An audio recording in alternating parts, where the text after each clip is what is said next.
everybody, this is Tanner Steed. Welcome back. Today we've got a couple boxes to open. But before we get to that, I'd like to thank Ian Donaldson for joining the Patreon. He's at my VIP tier, so I'm going to be sending him one-on-one critiques once a month, and I'm so excited to do that for you. We've got two boxes. We've got one from Blick Art Materials and one from Jerry's Artorama. So we're going to start with the Blick, and here we go. So, starting out with some Jack Richardson paper stumps. Always need a bunch of those on hand, especially if you're drawing regularly. We've got a variety of sizes. I'll use these for my graphite drawings and for charcoal. It's just one more way to apply graphite or charcoal.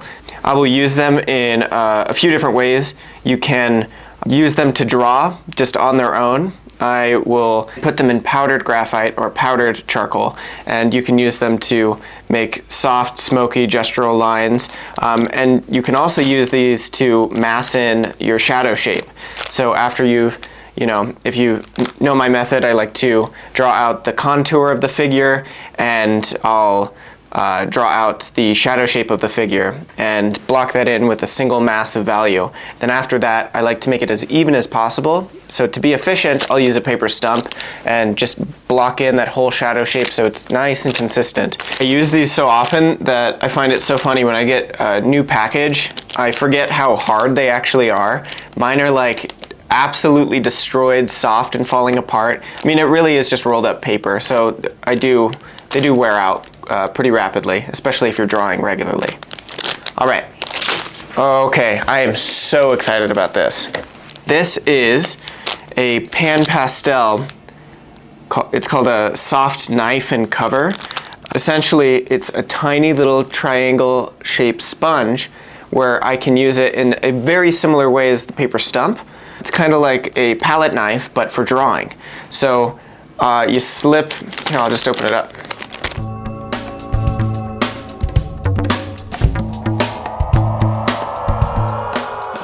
Okay, and this is just one more way to apply charcoal or graphite. You can use it to blend. You can use it to soften edges. So it's kind of like a paintbrush in that you can manipulate the graphite or charcoal once it's already on the surface. You can also use this as a pan pastel. If you have a container of charcoal, dust or graphite dust, you can lay it in there and apply more smoky lines, similar to a stump, but just a different brush stroke. I believe drawing is painting and painting is drawing, so you can create all different kinds of effects using a tool like this, and I'm really excited to get started with this one. I have a different shape right now, and it has limitations because it's more of a rectangle. I wanted to get this triangle shape so I could get very small and controlled lines. I'm excited to try this one out. But what I'm really excited about is this next thing. This is my absolute favorite brand of sketchbook. It's the Stillman and Byrne sketchbook, and this is the Zeta series. Typically I work on a Beta series, which has a bit more of a medium tooth to it, but the Zeta series is really, really smooth.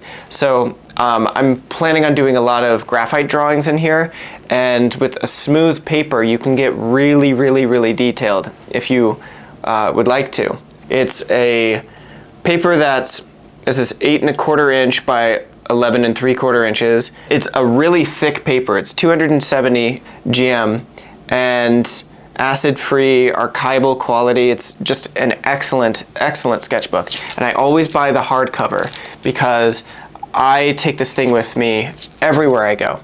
Really gets beat up. This is a brand new one. Let me show you. This is one that I've been working in for some time, and you can see based on just how thick this one is, they get really, really beat up. So thank goodness I have the hardcover. I will take this figure drawing. Here's a sketch I did of Michael Olson, local artist. You should definitely go check out his stuff. He is absolutely incredible, so unique, very highly textural, and got really nice shape design in his artwork. Yeah, I'm constantly drawing in a sketchbook. It comes with me wherever I go. This is the medium tooth, the beta series. I'd recommend getting the beta series if you work more with charcoal or if you plan to paint in your sketchbook. It has the 270 GM paper too, and with the medium tooth you can actually apply gesso to it. So I applied acrylic gesso in this one and did a painting of this cast. So these sketchbooks are super versatile, and I'm really excited to work on this one for its smooth finish. All right, time for the next box. We've got one from Jerry's Artorama. We are set up for success. We got paint tubes after paint tubes after paint tubes.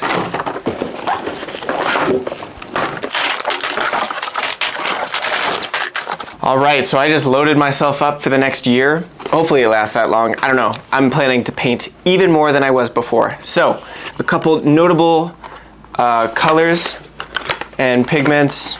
Let's see, where do I start? Oh my God. I absolutely adore this color. It is ridiculous. I can't believe I have been living without it for so long. Indian yellow is such a unique color. It's transparent and it's a yellow. So yellow is already super saturated, and one of those colors that you can really create a glow in, let's say, a sky, where it's at such a high saturation and such a light value, so it glows like no other color.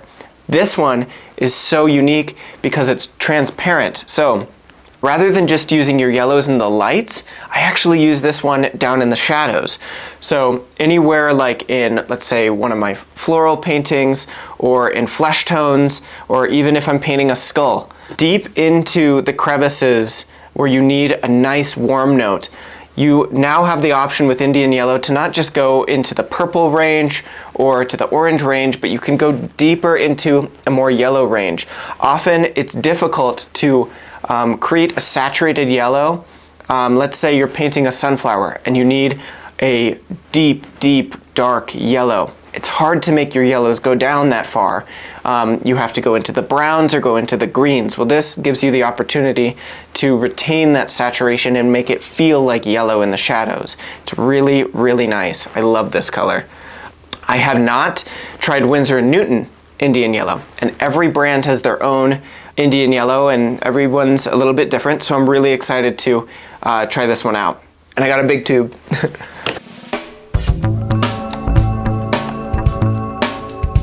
I'm sure most of you know I like Liquin, and if you haven't seen the Liquin video, it's definitely my most popular, so go check that one out. I go over the correct way to use Liquin and best practices for that approach. In another video, I actually talked about storing Liquin in paint tubes and how that makes it easier to carry and actually dispense onto your palette in a better way. Now, that was with Liquin Original. I've been painting a lot with Daniel Sprick, and Dan likes to use Liquin Impasto, which already comes in a tube and it's still Liquin.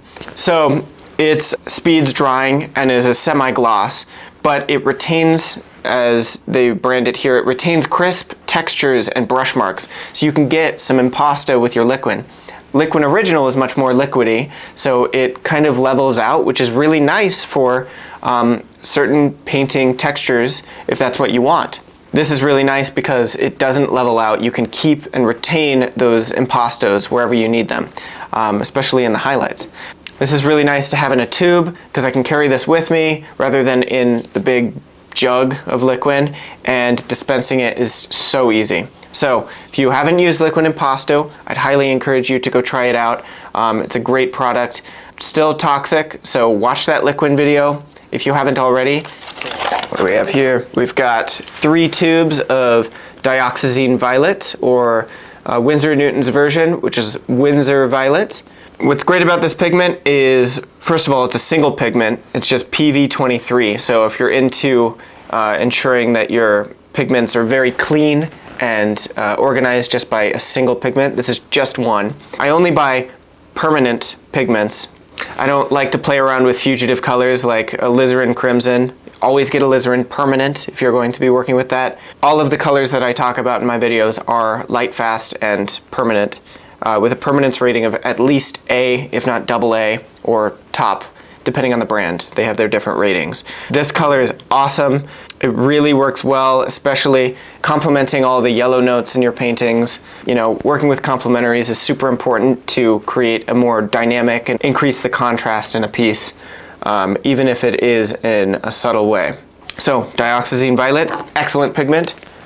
Can't wait to keep working with that. Let's see, I've got some sap green and pale rose blush, formerly known as skin tone, which was a weird name for a pigment. Doesn't make any sense. There are so many different skin tones. So anyways, pale rose blush, they've changed it to that. This is a combination of a few pigments, PW4, P42, PV19, and yes, this one contains zinc. So if you're worried about cracking, don't use this pigment, but you know what? Sometimes you need it. I've got sap green, which is a transparent warm green. Love this color, especially with working with foliage. Great combination is dioxazine violet and sap green. These really work well together. Really interesting combinations. I got sap green in a large tube for the studio and sap green to take out to the field. So I like to work outdoors. My goal is to get out at least once a week. That's what the small tubes are for. It just makes it easier. And the price difference isn't too much, so it's good to have small tubes along with the large ones. Oh my gosh! Jerry's just sent me a free tube of titanium white by Rembrandt. I've never used this. My preferred titanium white is by Williamsburg. I love the texture of that paint and it just works so well. It doesn't contain any zinc white, which is really important to me.